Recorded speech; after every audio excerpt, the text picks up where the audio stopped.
Welcome to the deep dive. Today we're cracking open chapter 6 of the Bhagavad Gita. It's often called the Yoga of Meditation, and we're going to explore its, well, profound and surprisingly practical wisdom, stuff about mastering your mind, finding inner peace. Our insights, just so you know, are drawn directly from a collection of excerpts titled The Yoga of Meditation, Conquering the Mind. That's right. And this deep dive, it isn't just about, abstract philosophy. It's more like a detailed manual for internal transformation. Chapter 6, it builds right on the principles of selfless action, karma yoga, which we've touched on before. Its core mission, really, is to show us how to truly conquer that restless mind. And through mastering it, achieve a really profound state of union with what the text calls the Supreme Self. Okay, let's unpack that right away then. Because the very first concept, it sort of challenges a common perception, doesn't it? When many of us hear yogi or sannyasi, or renunciate, we often picture someone who's given up everything, like living an ascetic life. But the Gita, well, Krishna seems to offer a radically different definition. How does this challenge how we normally think about renouncing? Yeah, it's a really crucial distinction. Krishna clarifies that a true yogi isn't someone who has merely, say, abandoned all actions or external duties. Instead, it's the person who performs their work without any attachment to the results. Oh, okay. They're acting for the sake of the duty itself, not for personal gain or reward. So it's not really about giving up your job or your responsibilities. It's much more about shifting your internal relationship to your actions. That makes sense. An internal shift. Exactly. And this establishes a really powerful link. The path of action isn't somehow separate from the path of meditation. Actually, a mind that's been purified, freed from selfish desires through this kind of action, is presented as, well, basically a prerequisite for successful meditation. It reframes renunciation. It's internal detachment, not running away externally.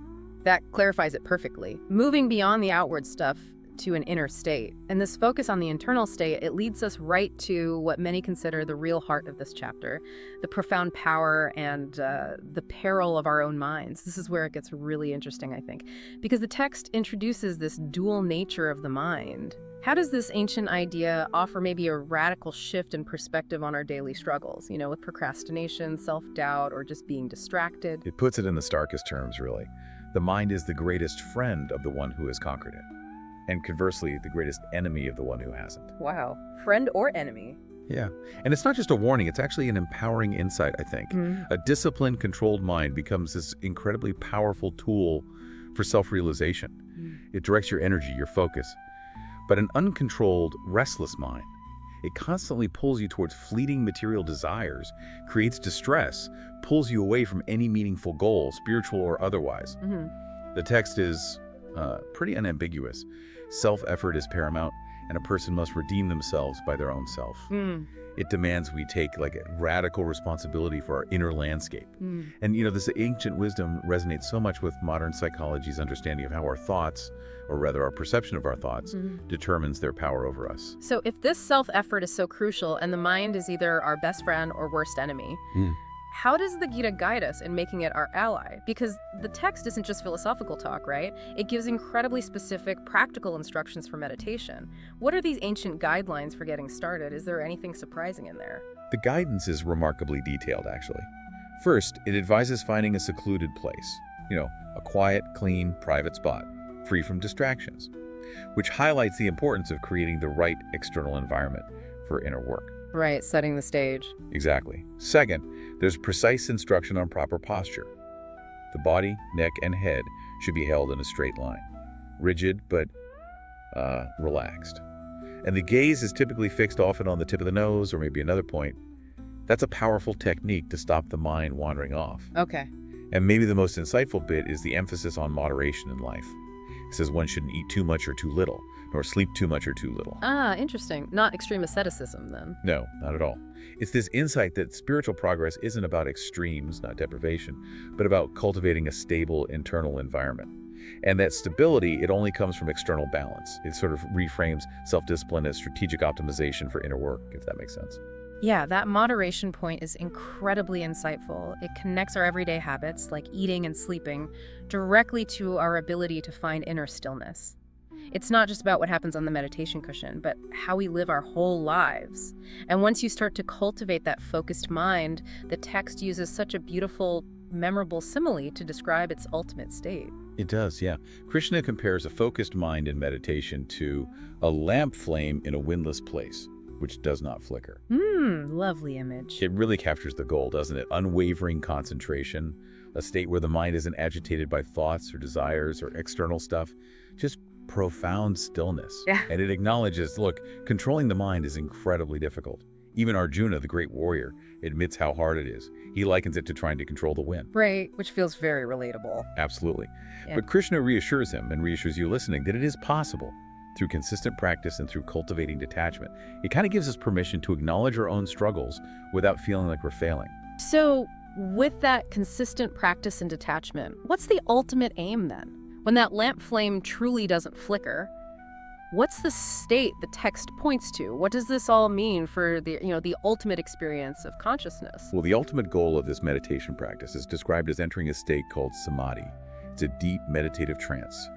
In this state, the mind becomes completely still, absolutely still, and the practitioner experiences boundless transcendental happiness. This isn't just fleeting joy based on something good happening outside. It's an inner state of complete fulfillment, complete peace. It transcends the usual ups and downs of pain and pleasure. A profound stability. Exactly, independent of what the senses are telling you. In samadhi, they see the self within themselves, and they recognize the fundamental oneness of all beings. It's a state where individual consciousness kind of merges with the universal. The sense of I as a separate little thing dissolves, leading to an experience of pure being, pure interconnectedness. Wow. That sounds like, well, a monumental journey. And I imagine for many people, it raises a very human, very relatable concern. What happens if you start down this path, you put in sincere effort, but you don't actually reach this ultimate goal in, say, just one lifetime? Does all that effort just vanish? It raises an important question about the spiritual trajectory, doesn't it? It does, and it's actually a deeply comforting answer that Krishna gives Arjuna. He reassures him that no spiritual effort is ever wasted. None of it. The accumulated spiritual merits from practice, they're carried over to the next life. Ah, so it carries forward. Yes. Such an individual, the text says, is born into an environment that's conducive to spiritual progress. Maybe a righteous family, or prosperous, or even a family of yogis. Somewhere where they can basically pick up their journey from exactly where they left off. It's a real affirmation that every single step counts, and the journey itself is continuous, maybe even across lifetimes. And as we sort of wrap up this chapter's teachings, how does the text define the very pinnacle of this spiritual journey? Among all the different kinds of yogis, who is considered the most supreme in this particular framework? Krishna states it very clearly. Among all yogis, the one who meditates with full faith and devotion, constantly absorbed in thoughts of God. That person is considered the most supreme. What's fascinating here, I think, is how this final verse, after detailing this whole rigorous path of meditation and self-control, ultimately emphasizes the importance of bhakti devotion. Devotion is presented as the highest path to spiritual perfection within this framework. It gives a beautiful balance, between discipline and surrender. So we've journeyed through Bhagavad Gita chapter 6. We went from understanding true renunciation as internal detachment, not just, giving stuff up, to the really practical instructions for meditation, the profound power of a disciplined mind, and these ultimate states of realization. It really does feel like a manual for the inner journey, offering a clear path to, mental mastery. Absolutely. And maybe as you reflect on this deep dive, you could consider how these ancient teachings, especially that idea of the mind as both friend and enemy, and the call for moderation, for self-effort, how relevant they might be for just navigating the complexities and, frankly, the information overload of modern life. Even if you aren't embarking on what you'd call a traditional spiritual path, what does conquering the mind truly look like for you right now, just in the midst of your daily life? Something to think about.